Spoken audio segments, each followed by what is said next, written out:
Sorry.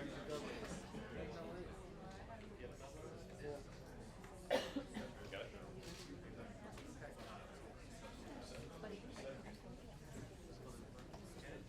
No?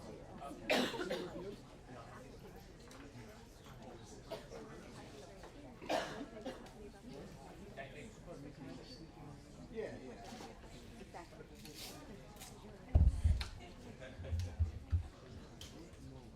It's way up there. What color balance you guys get? See that post? That post right there? That's that one. What's it? Yeah. Either way.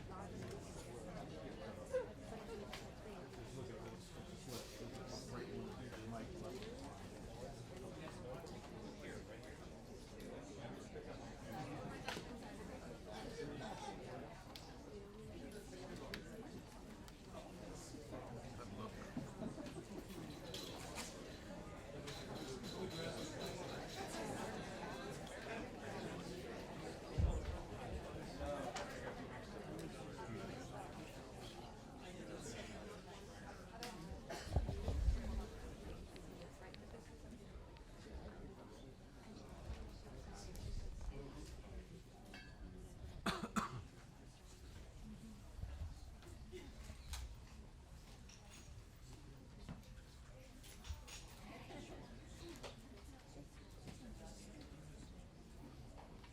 Go ahead, Mr. Chris.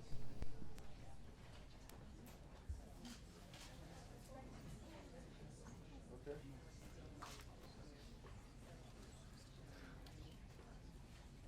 All right, well, just let me know before you come to us and we'll be good. So just let me know before you come to us and I'll lock it, I'll lock it down.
Don't be shy.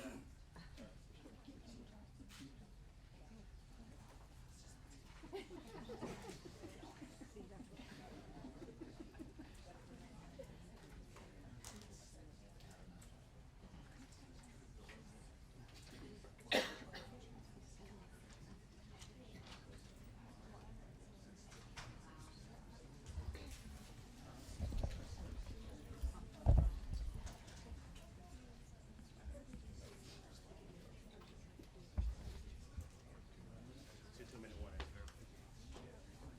2 minutes.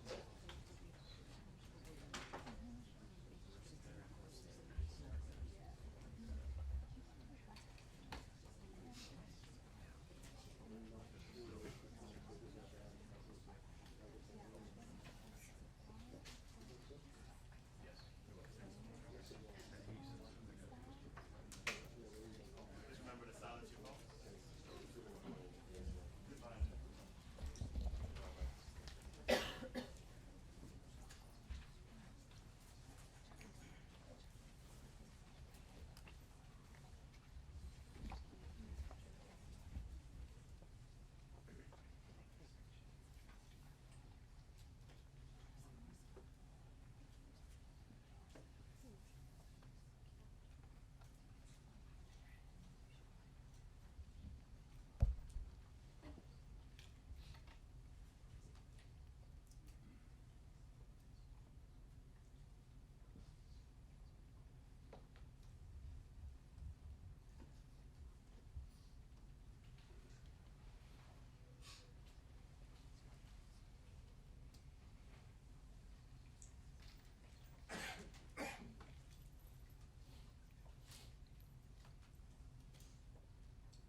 Good afternoon.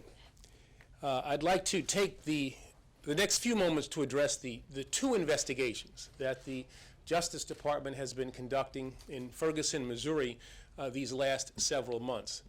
The matter that we are here to discuss is significant, not only because of the conclusions that the Justice Department is announcing today, but also because of the broader conversation and the initiatives that those conversations have inspired across the country on both the local and the national level. Now, those initiatives have included extensive and vital efforts to examine the causes of misunderstanding and mistrust between law enforcement officers and the communities that they serve, to support and strengthen our public safety institutions as a whole, and to rebuild confidence wherever it has eroded. Now, nearly 7 months have passed since the shooting death of 18-year-old Michael Brown in Ferguson, Missouri. That tragic incident provoked widespread demonstrations and stirred really strong emotions from those in the Ferguson area and around our nation. It also prompted a federal investigation by the United States Department of Justice with the criminal section of our Civil Rights Division, the United States Attorney's Office for the Eastern District of Missouri, as well as the FBI, seeking to determine whether this shooting violated federal civil rights law. Now, the promise that I made when I went to Ferguson, and at the time that we launched our investigation, was not that we would arrive at a particular outcome, but rather that we would pursue the facts wherever they led. Our investigation has been both fair and rigorous from the start. It has proceeded independently of the local investigation that concluded in November, and it has been thorough. As part of a wide-ranging examination of the evidence, federal investigators interviewed and re-interviewed eyewitnesses and other individuals claiming to have relevant information, and independently canvassed more than 300 residences to locate and to interview additional witnesses. This morning, the Justice Department announced the conclusion of our investigation and released a comprehensive 87-page report documenting our findings and our conclusions that the facts do not support the filing of criminal charges against Officer Darren Wilson in this case. Michael Brown's death, though a tragedy, did not involve prosecutable conduct on the part of Officer Wilson. Now, this conclusion represents the sound, considered, and independent judgment of the expert career prosecutors within the Department of Justice. I have been personally briefed on multiple occasions about these findings. I concur with the investigative team's judgment and the determination about our inability to meet the required federal standard. Now, this outcome is supported by the facts that we have found, but I also know that these findings may not be consistent with some people's expectations. To all those who have closely followed this case and who have engaged in the important national dialogue that it has inspired, I urge you to read this report in full. Now, I recognize that the findings in our report may leave some to wonder how the department's findings can differ so sharply from some of the initial, widely reported accounts of what transpired. Now, I want to emphasize that the strength and integrity of America's justice system has always rested on its ability to deliver impartial results in precisely these types of difficult circumstances, adhering strictly to the facts and to the law, regardless of assumptions. Yet it remains not only valid, but essential to question how such a strong alternative version of events was able to take hold so swiftly and to be accepted so readily. Now, a possible explanation for this discrepancy was uncovered during the course of our second federal investigation, conducted by the Civil Rights Division to determine whether Ferguson police officials have engaged in a widespread pattern or practice of violations of the United States Constitution or federal law.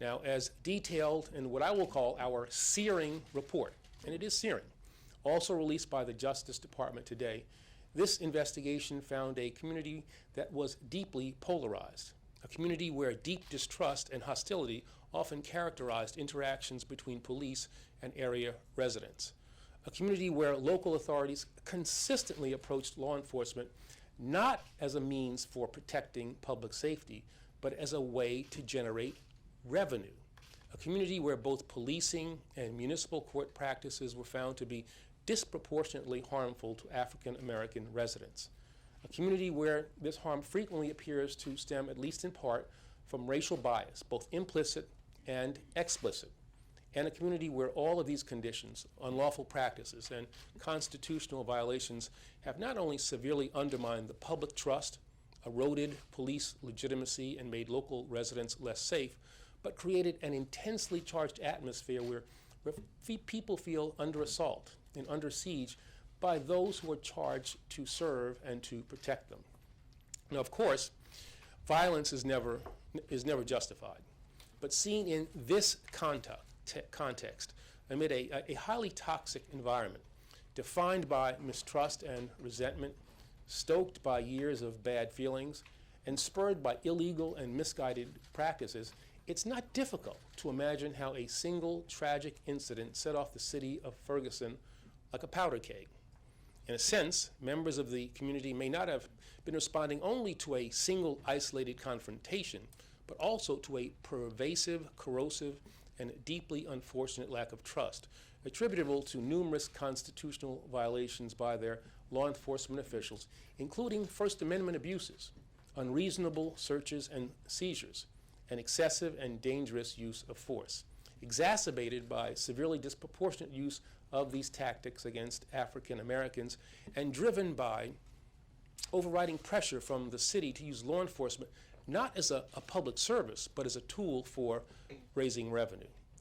Now, according to our investigation, this emphasis on revenue generation through policing has fostered unconstitutional practices or practices that contribute to constitutional violations at nearly every level of Ferguson's law enforcement system. Ferguson police officers issued nearly 50% more citations in the last year than they did in 2010, an increase that has not been driven or even accompanied by a rise in crime. As a result of this excessive reliance on ticketing, today the city generates a significant amount of revenue from the enforcement of code provisions. Along with taxes and other revenue streams in 2010, the city collected over $1.3 million in fines and fees collected by the court. For fiscal year 2015, Ferguson's city budget anticipates the revenues to exceed $3 million, more than double the total from just 5 years prior. Our review of the evidence and our conversations with police officers have shown that significant pressure is brought to bear on law enforcement personnel to deliver on these revenue increases. Once the system is primed for maximizing revenue, starting with fines and fine enforcement, the city relies on the police force to serve essentially as a collection agency for the municipal court, rather than as a law enforcement entity focused primarily on maintaining and promoting public safety. And a wide variety of tactics, including disciplinary measures, are used to ensure certain levels of ticketing by individual officers, regardless of public safety needs. As a result, it has become commonplace in Ferguson for officers to charge multiple violations for the same conduct. 3 or 4 charges for a single stop is considered fairly routine. Some officers even compete to see who can issue the largest number of citations during a single stop, a total that in at least one instance rose as high as 14. And we have observed that even minor code violations can sometimes result in multiple arrests, jail time, and payments that exceed the cost of the original ticket many times over. Now, for example, in 2007, one woman received 2 parking tickets that together totaled $152. To date, she has paid $550 in fines and fees to the city of Ferguson. She has been arrested twice for having unpaid tickets, and she has spent 6 days in jail. Yet today, she still inexplicably owes Ferguson $541. And her story is only one of dozens of similar accounts that our investigation uncovered. Over time, it's clear that this culture of enforcement actions being disconnected from the public safety needs of the community, and often to the detriment of community residents, has given rise to a disturbing and unconstitutional pattern or practice. Our investigation showed that Ferguson police officers routinely violate the Fourth Amendment in stopping people without reasonable suspicion, arresting them without probable cause, and using unreasonable force against them. According to the police department's own records, its officers frequently infringe on residents' First Amendment rights. They interfere with the right to record police activities, and they make enforcement decisions based on the way individuals express themselves. Now, many of these constitutional violations have become routine. Now, for instance, even though it's illegal for police officers to detain a person, even briefly, without a reasonable suspicion, it's become common practice for officers in Ferguson to stop pedestrians and to request identification for no reason at all. And even in cases where police encounters start off as constitutionally defensible, we found that they frequently and rapidly escalate and end up blatantly and unnecessarily crossing the line. During the summer of 2012, one Ferguson police officer detained a 32-year-old African-American man who had just finished playing basketball at a park. The officer approached the man while he was sitting in his car and he was resting. The car's windows appeared to be more heavily tinted than Ferguson's code allowed, so the officer did have legitimate grounds to question him. But with no apparent justification, the officer proceeded to accuse the man of being a pedophile. he prohibited the man from using his cell phone and ordered him to get out of his car for a pat-down search, even though he had no reason to suspect that the man was armed. And when the man objected, citing his constitutional rights, the police officer drew his service weapon, pointed it at the man's head, and arrested him on 8 different counts. Now, this arrest caused the man to lose his job. Unfortunately, this event appears to have been anything but an isolated incident. Our investigation showed that members of Ferguson's police force frequently escalate rather than diffuse tensions with the residents that they encounter. And such actions are sometimes accompanied by First Amendment violations, including arresting people for talking back to officers, for recording their public activities, or engaging in other conduct that is constitutionally protected. This behavior not only exacerbates tensions in its own right, it has the effect of stifling community confidence that is absolutely vital for effective policing. And this in turn deepens the widespread distrust provoked by the department's other unconstitutional exercises of police power, none of which is more harmful than its pattern of excessive force. Now, among the incidents of excessive force discovered by our comprehensive review, some resulted from stops or arrests that had no legal basis to begin with. Others were punitive or retaliatory in nature. The police department's routine use of tasers was found to be not merely unconstitutional, but abusive and dangerous. Records showed a really disturbing history of using unnecessary force against people with mental illness. And our findings indicated that the overwhelming majority of force, almost 90%, is directed against African Americans. Now, this deeply alarming statistic points to one of the most pernicious aspects of the conduct that our investigation uncovered, that these policing practices disproportionately harm African American residents. In fact, our review of the evidence found no alternative explanation for the disproportionate impact on African American residents other than implicit and explicit racial bias. No other basis. Between October 2012 and October 2014, despite making up only 67% of the population, African Americans accounted for a little over 85% of all traffic stops by the Ferguson Police Department. African Americans were twice as likely as white residents to be searched during a routine traffic stop, even though they were 26% less likely to carry contraband. Between October 2012 and July 2014, 35 black individuals and 0 white individuals received 5 or more citations at the same time. During the same period, African Americans accounted for fully 85% of the total charges brought by the Ferguson Police Department. African Americans made up over 90% of those charged with a highly discretionary offense described as, and I quote, manner of walking along roadway, unquote. Manner of walking along roadway.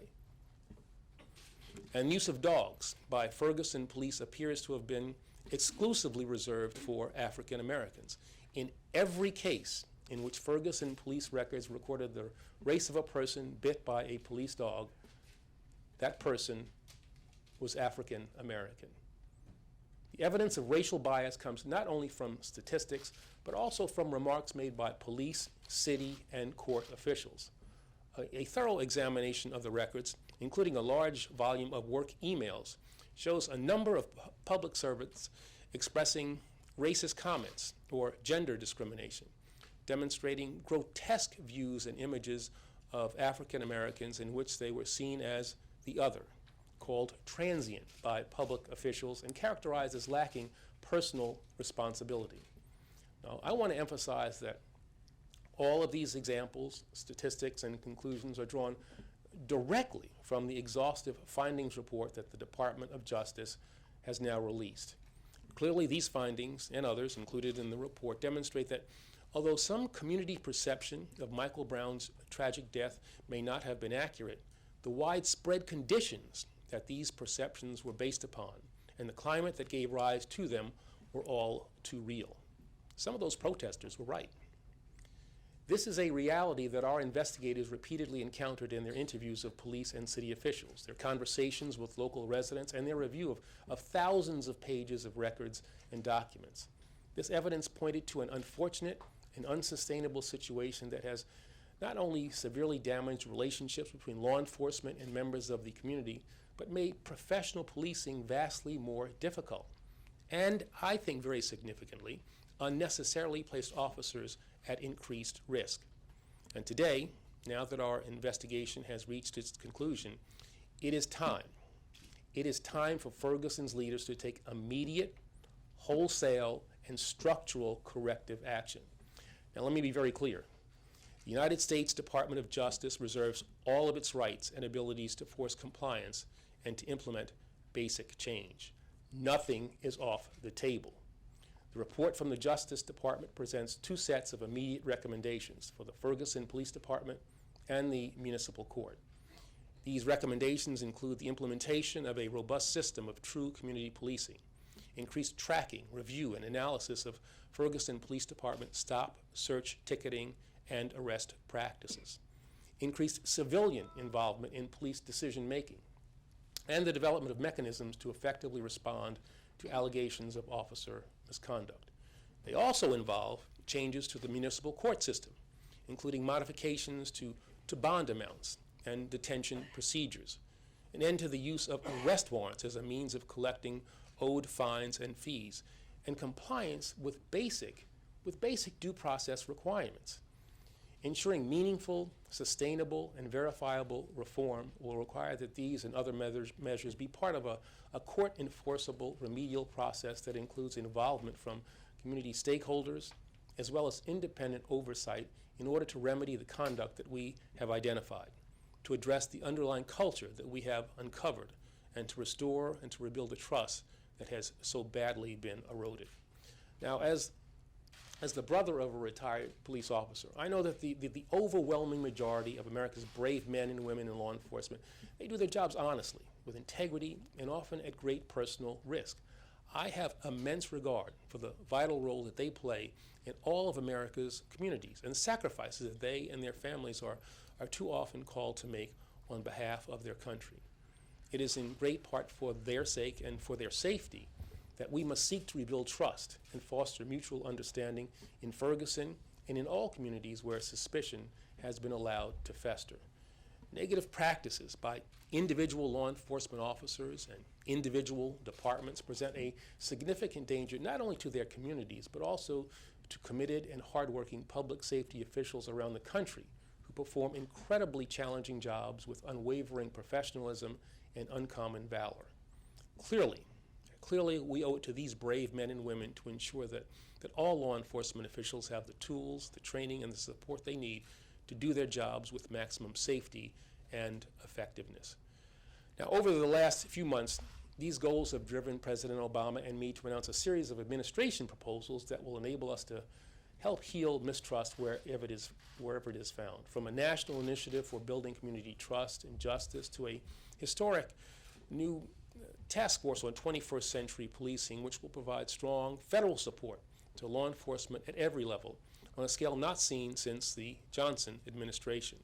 These aims also have led me to travel throughout the country, to Atlanta, to Cleveland, to Memphis, to Chicago, to Philadelphia, to Oakland, as well as to San Francisco, to convene a series of roundtable discussions dedicated to building trust and engagement between law enforcement, civil rights, youth, and community leaders from coast to coast. As these discussions have unfolded, I have repeatedly seen that although the concerns we are focused on today may be particularly acute in Ferguson, they're not confined to any one city, state, or geographic region. They implicate questions about fairness and trust that are truly national in scope. And they point not to insurmountable divides between people of different perspectives, but to the shared values and the common desire for peace, for security, and for public safety that binds us together, binds police together, as well as protesters. Now, although the dialogue by itself will not be sufficient to address these issues, because concrete action is what is needed now, concrete action. Initiating a broad, frank, and inclusive conversation is a necessary and productive first step. In all of the Civil Rights Division's activities in Ferguson, as in every pattern or practice investigation the division has launched over the last 6 years, our aim is to help facilitate and inform this conversation, to make certain that it leads to, again, concrete action, and to ensure that law enforcement officers in every part of the United States live up to the same high standards of professionalism.